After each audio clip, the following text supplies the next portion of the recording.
मुझे पता है बहुत संवेदनशील भी है, लेकिन इस सब के बावजूद ये एक कोशिश मुझे लगता है सत्र शुरू होने के साथ साथ एक बार फिर हुई है कि कैसे कुछ ऐसे मुद्दे हों जिन पर एनडीए में एक खटपट हो। ये पहले दिन से है। भाटी साहब कह रहे हैं कि ये मुद्दे हैं कि नहीं। मैं तो कह रहा हूं कि राहुल गांधी जी ने विपक्ष के नेता के रूप में पिछली बार 2 घंटे का भाषण दिया है। जरा उसको देख लीजिए कि प्राथमिकता से कौन से मुद्दे उठाए गए थे। 90% जो भाषण है उसमें ये सब चीजें आई ही नहीं है। 90% तो इस समय जिनके नेतृत्व में आप काम कर रहे हैं, जिनको आपने जिता दिया अपने उत्तर प्रदेश से विदा के, और आप उनके नेतृत्व में काम कर रहे हैं, उनका भाषण जरा पढ़ लीजिए कि उसमें देश कहाँ है।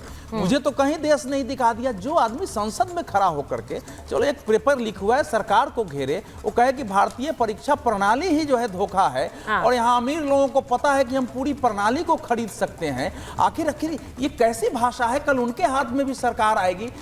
जो आप पूछ रहे, देखिए नरेंद्र मोदी नहीं, मुझे ये स्टेटमेंट अपने आप में बड़ा ये सवाल उठाने वाला। भाटी जी मैं आपसे भी पूछूंगी, नवल जी बोलना चाहते हैं। तब तो भारत का कोई छात्र यहाँ से पास करके विदेश जाएगा तो राहुल गांधी जी के स्टेटमेंट को अमेरिका में, इंग्लैंड में एग्जैक्टली अब ये क्या होगा? आप राजनीति कर रहे हैं कि देश का नेता कह रहे हैं कि आपका एजुकेशन सिस्टम फ्रॉड है। देश के विरुद्ध प्रचार करें। दुनिया से अभी अलग अलग देशों से भारत में शिक्षा के लिए लोग आ रहे हैं। हमारे यहाँ विदेशी मुद्रा आ रही है। यहाँ के शिक्षा को दुनिया में महत्व मिल रहा है। और हमारे देश का एक नेता जो नरेंद्र मोदी, आरएसएस, बीजेपी से उनको नफरत है, वो नफरत पाले, लेकिन परीक्षा प्रणाली को फ्रॉड बताना। और मैं कह रहा हूं, नवल जी आप तो पढ़ा रहे हैं भाई, नवल जी तो प्रोफेसर हैं, यूनिवर्सिटी में पढ़ाते हैं। न्यूयॉर्क टाइम्स में, डेली टेलीग्राफ में, इंडिपेंडेंट में, सब में जो एशिया एडिशन है सब में सुर्खियों में छपेगा। और उसके बाद जो भारत के लोग हैं उनको जवाब देना कठिन। नवल जी देखिए, जो अवधेश जी ने कहा है वो बिल्कुल सही है। ये हेडलाइन मटेरियल है बाहर के लोगों के लिए। वो उठाएंगे इसे कि आप ही के देश के नेता कह रहे हैं इंडिया का एजुकेशन सिस्टम फ्रॉड है। आप पढ़ाते हैं, आप तो खुद प्रोफेसर है। इस तरह के बयानों का समर्थन कैसे करेंगे नवल जी? सुचारिता जी, एक एनटीए को जो एनजीओ टाइप का है, उसको आपने देश में सबसे महत्वपूर्ण परीक्षा कंडक्ट कराने के दे दिया और तमाम तरह के उसमें गड़बड़ी करती रही और आप चुपचाप उसको देखते रहे, होते रहे। और देश का जो शिक्षा मंत्री है कहता है इस तरह का कोई काम ही नहीं हुआ है, इस तरह का कोई भक्त ही नहीं हुआ। जब कबूतर से घिरे उसके बाद उसको माना उन्होंने। आप ये बताइए कि एक तरफ यूपीएससी के खिलाफ यूपीएससी है और दूसरे तरफ इतना बड़ा एग्जाम कर रहे हैं। आप दिल्ली विश्वविद्यालय की बात कर रहे हैं, आप पता कर लीजिए कि जो एडमिशन प्रोसेस, नवल जी उन्होंने ये भी कहा कि अनियमितताओं को लेकर एक बिल लाया गया था। नवल जी उन्होंने ये भी कहा कि एक बिल लाने की कोशिश थी, वो आप लाए नहीं। मैं उस पर नहीं पूछूंगी, एक मिनट मैं उस पर नहीं पूछूंगी नवल जी, लेकिन सवाल सीधा सुनिए। उन्होंने जो पूछा, एक मिनट अवधेश जी, उन्होंने एक चीज उन्होंने धर्मेंद्र प्रधान पर या फिर मौजूदा सरकार पर सवाल उठाना एक अलग बात है। उन्होंने सीधे एजुकेशन सिस्टम और एग्जाम सिस्टम को फ्रॉड बताया। मलुक जी बोलना चाह रहे हैं। मलुक जी बोलिए, एक मिनट। ये सवाल मेरा सिर्फ इस वजह से है, आप एक भ्रम पैदा कर रहे हैं उन बच्चों में भी जो पढ़ रहे हैं।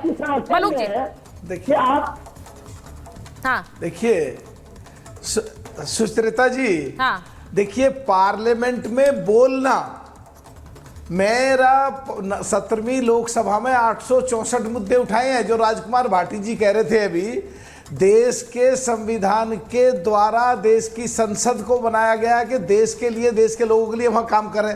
वहां सीटें खाली पड़ी रहती हैं कांग्रेसियों की, वहां कोई बोलता नहीं है। और जो बोलते हैं वो खड़े होकर कुछ भी बोल दो, क्योंकि देश की पार्लियामेंट में बोलने के लिए जमीन भी पैरों के नीचे बड़ी मजबूती से पकड़नी पड़ती है। इतना शोर मचता है, इतना हंगामा होता रहता है और पूरा 143 करोड़ लोग देख रहे होते हैं। वह सारे लोग बैठे होते हैं, सभी बराबर की हैसियत के होते हैं। कब कौन क्या किसके मुंह से निकल जाएगा, ये बड़ा एक अलग सी स्थिति है पार्लियामेंट में बोलने के लिए।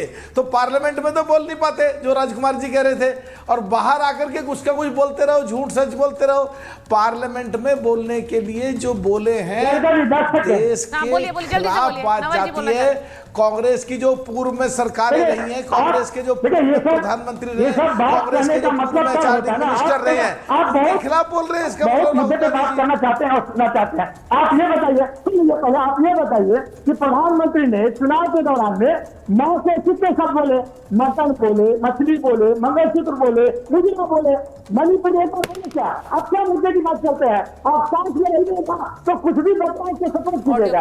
आप ऐसा मत कीजिए कि आपसे लोगों का विश्वास उठ जाए। कम से कम ये बात तो पूरे देश में अवधेश भी जानते होंगे, विश्वविद्यालय में जो एडमिशन का प्रक्रिया चल रहा है और जिसका नेतृत्व एनटीए और सीईटी के थ्रू हो रहा है, उसमें कितने पारदर्शिता है और क्या हो रहा है? जो पूरे जिस समय से खराब है उस समय से सबसे जो एडमिशन अभी। नवल जी, मुझे तो लगता है इस पर बोलने वाले सबसे इंपॉर्टेंट गेस्ट आज इस मुद्दे पर बोलने वाले आप ही हैं, क्योंकि खुद आप प्रोफेसर हैं।